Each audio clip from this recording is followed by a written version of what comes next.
কি রে হরি, এইভাবে কাজ করলে কি আজ সারা দিনেও এ কাজ শেষ হবে? একটু হাত চালিয়ে কাজগুলো কর দেখি। কি যে বলো দাদা, হাত না চালিয়ে কি আমি বসে আছি নাকি? তোমার থেকে তো পিছিয়ে নেই আমি। হ্যাঁ, পিছিয়ে নেই, কিন্তু তোর থেকে যে এক পাই বেশি কাজ করে ফেললাম, সে খেয়াল কি আছে? হ্যাঁ, হ্যাঁ, তুমি আমার থেকে ভালো কাজ করতে পারো, তাই তোমার তো একটু বেশি কাজ করতে হবে দাদা। আমি তো তোমার থেকে ছোট, তাই না? হ্যাঁ, ওই কাজের বেলাতেই কেবল আমি বড়, বাদবাকি সময় তো আমাকে কিছু মনেও করিস নে। ধুর, তোমার এই বকানি এখন আর শুনতে ইচ্ছে হচ্ছে না। তুমি কাজ করো, আমি একটু পানি খেয়ে আসি। পানি ছাড়া আর কি খাবি? সেই ভজাটা যে আবার কখন খাবার নিয়ে আসবে তা কে জানে।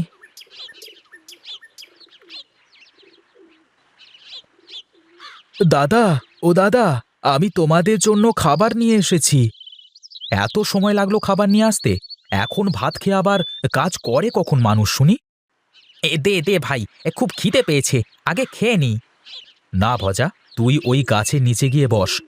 আমি আর হরি এই পায়টা শেষ করে তারপর খাবো। তুমিও না দাদা, পারো বটে।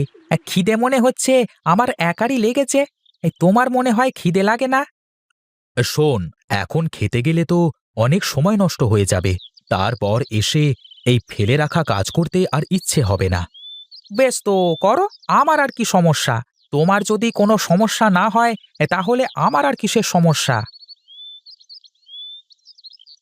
চল হরি, এবার গিয়ে খেয়ে নেওয়া যাক। হ্যাঁ হ্যাঁ, তোমার তো শেষ, আমার এইটুকু শেষ হোক আগে। চলো দাদা, আমারও শেষ। আচ্ছা দাদা, তোমরা কিসের চাষ করবে এবার জমিতে? এবার বেগুন লাগাবো রে। তোকে কিন্তু সকাল সন্ধ্যা জমিতে এসে পাখি খেদাতে হবে। হ্যাঁ ঠিক আছে দাদা, এ আর কঠিন কি কাজ? আমি রোজ এসে সকাল সন্ধ্যা পাখি তাড়িয়ে যাব। হ্যাঁ, ও কি করে পাখি খেদাবে দাদা? ও কি চোখে দেখতে পায় নাকি? ওরে পাগল, চোখে দেখা লাগবে না, জমিতে বসে চড়ে চড়ে টিন বাজালেই পাখিরা সব উড়ে যাবে। আরে তোমার মাথায় তো বেজায় বুদ্ধি দাদা। এত বুদ্ধি নিয়ে তুমি রাতে ঘুমাও কেমন করে? আচ্ছা দাদা, তোমরা জমিতে কি বাইরের সার দেবে নাকি? সার না দিলে কি জমিতে ফসল হবে নাকি? না মানে, আমি বলছিলাম যে দাদা, তোমরা যদি আমার কথা শুনতে, তাহলে আমি তোমাদের একটা বুদ্ধি দিতাম। ওই দেখো, এই যে জীবনে চাষই করলো না, সেও আজ আমাদের বুদ্ধি দিতে চায়। আচ্ছা আচ্ছা হরি, তুই একটু থাম তো, ও কি বলতে চায় আগে শোন। আমার খাওয়া শেষ, আমি গেলাম। তুমি ওর কথা শোনো, আমি গিয়ে কাজ করি।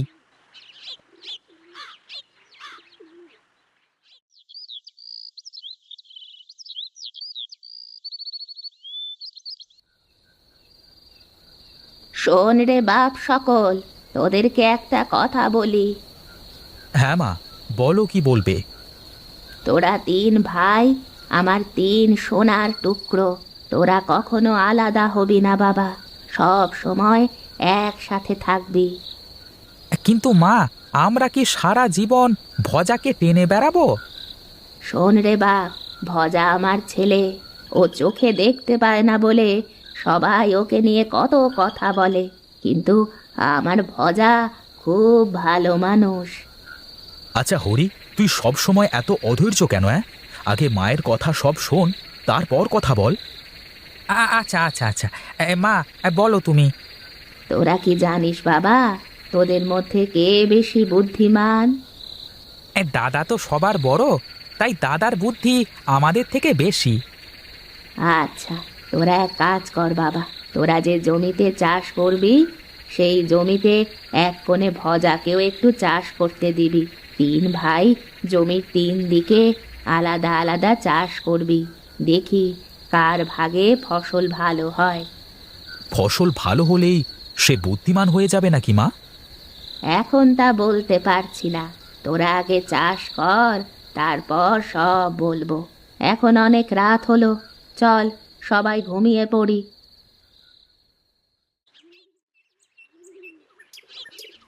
আচ্ছা দাদা, মা হঠাৎ করে আমাদের তিন ভাইকে আলাদা আলাদা চাষ করতে বললো কেন? আমি কি আর জানি অত সব? কি ভেবে বলেছে তা মাই বলতে পারবে। এখন চল, গিয়ে আগে জমিতে গাছগুলো লাগিয়ে দিই। হ্যাঁ দাদা, আমি কিন্তু ওই পাশের উঁচু ভাগটাতে লাগাবো। তোর যে পাশ ইচ্ছে সেই পাশ নিস, আগে তো জমিতে যেতে দে। আর শোন হরি, এই হলো তোর ভাগ, আর এই হলো ভজার ভাগ, আর এই হলো আমার ভাগ। হ্যাঁ আচ্ছা দাদা, আমি তাহলে লাগানো শুরু করলাম, কেমন?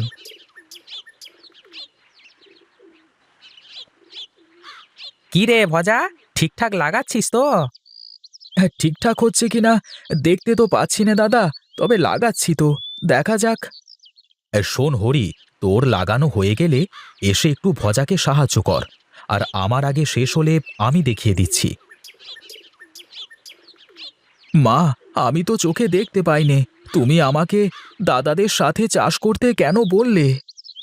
এমনিতেই রে বাবা, তুই তো আর চাষ করতে পারবি না ওদের সাথে, কিন্তু ওরা যাতে তোকে ফেলতে না পারে কখনো, তাই আমি ওদের বোঝানোর জন্য বলেছি। কিন্তু মা, আমি কি পারবো নাকি দাদাদের মতো চাষ করতে? শোন বাবা, আমি যেভাবে বলবো সেভাবে কাজ করবি, তারপর দেখা যাবে। তাহলে আমার আর কোনো চিন্তা নেই মা, তুমি পাশে থাকলে আমার কিছুতেই ভয় লাগে না। তুমি কি তোমার ছোট ছেলেকে বুদ্ধি দিচ্ছ মা, যে কি করে আমাদের থেকে ভালো ফসল ফলাতে পারে? হ্যাঁ দাদা, দেখো, তোমাদের থেকে ভালো ফসল হবে আমার ভাগে, মা আমাকে তাই শেখাচ্ছে। ঠিক আছে ঠিক আছে, সে সময় হলেই দেখা যাবে, মুখের কথায় কি যায় আসে, তাই না? এ ঠিক বলেছ। হেসো না দাদা, তোমাদের থেকে আমার জমিতে ভালো ফলন হবে। আরে চাচা, এই কত বড় বড় চাষি দাদার কাছে হার মানলো, আর তুই তো তুই, দেখা যাবে দেখা যাবে। মন খারাপ করিস নে বাপ, তুই তোর কাজ করে যা, দেখবি তুই ভালো কিছু করেছিস। ঠিক আছে মা, এখন তাহলে আমি একটু জমি থেকে ঘুরে আসি।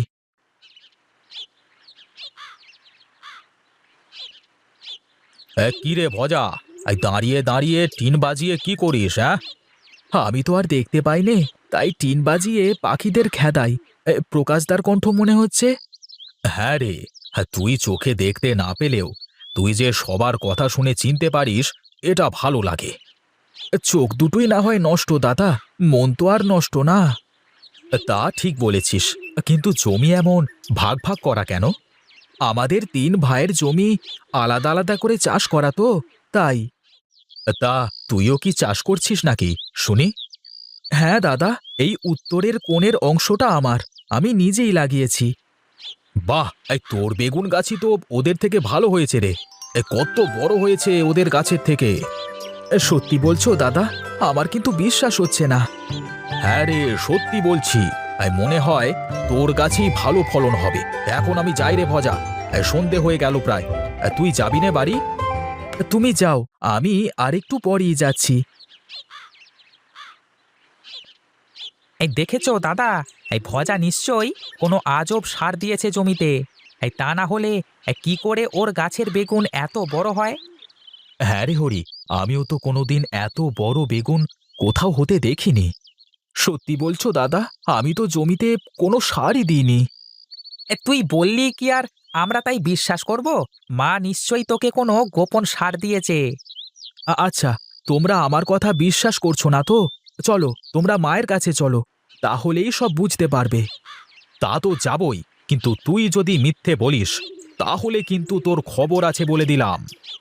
আচ্ছা দাদা, ঠিক আছে, কিন্তু আমাকেও তোমাদের একটা কথা দিতে হবে। আমার কথা যদি সত্যি হয় তাহলে তোমরা আমাকে কখনো একা করে দেবে না। তোকে তো একা কোনোদিনও করতে পারবো না রে পাগল। এই চল, আগে মায়ের কাছে যাই। মা, এই বড় বেগুন হলো ভজার ভাগের, আর এই ছোট বেগুন হলো আমাদের ভাগের, কিন্তু ভজা বলছে ও নাকি জমিতে কোনো সার মাটি দেয়নি। তুমি বলো মা, আমি আর দাদা কত সার মাটি দিলাম, তাও তো ওর মতো বেগুন হলো না আমাদের। ও নিশ্চয়ই চুরি করে কোনো সার দিয়েছে, যা আমাদের বলেনি। মা, তুমি হাসছো কেন? আমাদের কথা তোমার কাছে হাসি মনে হচ্ছে? ওরে শোন তোরা, ভজা সত্যিই বলেছে, ও জমিতে কোনো সার দেয়নি। তা কি করে হয়? তাহলে এত বড় বড় বেগুন হলো কি করে ওর ভাগে? তোরা তোদের জমিতে যে সার মাটি দিয়েছিস তার থেকে ছিটে পিটে যা পেয়েছে তাতেই ওর বেগুন গাছে জোর ধরেছে। তোরা তো বেশি ফলনের লোভে বেশি সার মাটি দিয়েছিস। তাই বলে শুধু ওটুকুতেই এত ভালো বেগুন হয়ে গেল? ভজার বিশ্বাসী ভজার সব, ও চোখে দেখতে না পেয়েও আজ তোদের হারিয়ে দিয়েছে। তুমি আসলে আমাদের কি বোঝাতে চাও মা? একটু খুলে বলবে? ওরে শোন, ভজা আমার ছেলে, তোরাও আমারই ছেলে। ও চোখে দেখতে পায় না, তোরা দুজনে যাই করবি একটু একটু করে ওকে দিলে ওর তোদের থেকে বেশি হয়ে যাবে। তার প্রমাণ হলো এই বেগুন চাষ। বলো কি মা? তার মানে ভজা সত্যিই বলেছিল? হ্যাঁ রে বাবা, ও তো ঠিক মতো পানিও দেয়নি জমিতে। তোরা যে পানি দিছিস ওতেই ওর ভাগ ভিজে গেছে। একসাথে থাকলে যে এই উপকার। তাতে আমাদের তো লস হয়ে গেল, আর ভজা তো লাভ হয়ে গেল। ভজা তো নিজে কিছু করতে পারবে না, সব তো তোদেরকেই দেখতে হবে। তোরা শুধু ওকে সাথে রাখিস বাবা, তাহলেই দেখবি ও তোদের অনেক উপকারে আসবে। দাদা, আমার ভাগের সব বেগুন আমি তোমাদের দিয়ে দিলাম। আর তাছাড়া আমি তো সব দেখে শুনে তুলে বিক্রি করতে পারবো না, তাই এই দায়িত্ব তোমাদেরই নিতে হবে। ঠিক আছে রে ভাই, আমি সব বুঝতে পেরেছি। মা, তুমি চিন্তা করো না, আজ থেকে আমরা 3 ভাই একসাথেই থাকবো সব সময়। শোন বাবা, 10 মিলে করি কাজ, হারি জিতি নাহি লাজ। ভজা তোদের সাথে হাত বাঁধলেই তোরা অনেক কিছু সহজে করে ফেলতে পারবি। ঠিক আছে মা, তুমি কোনো চিন্তা করো না। আজ থেকে আমাদের আর কেউ কখনো আলাদা করতে পারবে না। ভজাকে আমরা 2 ভাই সব সময় আগলে রাখবো।